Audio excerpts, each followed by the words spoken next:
My name's Harold Stitt. I retired as a major from the Army in 1986. Back in 1965, Vietnam War was going on, but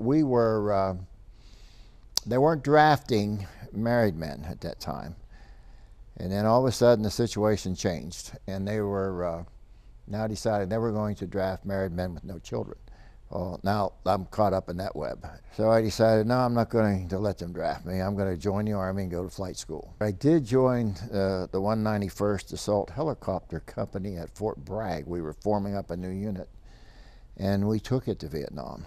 A friend of mine came in and told me we were still living in tents, and he said, I need an aircraft commander. I have to go see the battalion commander. So I went out and got on. The flight had already left. They were called back out for that night. And I joined up with them. I had no idea what position we were in or anything. I landed on a dirt road down in the Mekong Delta with the rest of them. What had happened is their units had made contact with the enemy, and they wanted to reinforce. So we took off. We went into that landing zone. It was hot. There was, tracers in the air all over the place. Well, a couple came through the cockpit. They get your attention when you get close to you, you know. And I felt a little sting in my left leg, but the adrenaline's pumping, you don't know.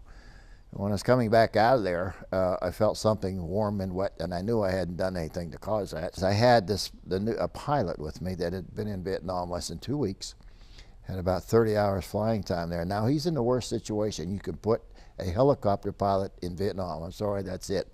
Flying night formations into a hot landing zone is the worst thing you can get into. So I'm looking at this guy and say, well, what if I can't fly, can he? And I said, I don't know. So I assessed it and I said, okay, I think I can fly. We went back, picked up another load of troops, went back into the same place, same thing all over again. When our mission was over, I stopped and was treated at an aid station on the way back. I dug some fragments out. It was mostly shrapnel. And the following morning, much to my surprise, I got a call down to the battalion commander's area, and there was a 2-star general there, and he gave me a spot award, the Distinguished Flying Cross and Purple Heart. The Associated Press picked up on it, okay, and came back. And of course, we had no other communications but to write a letter, okay. So I wrote a letter very quickly to my wife and said, no matter what you might hear, I'm okay, all right, see?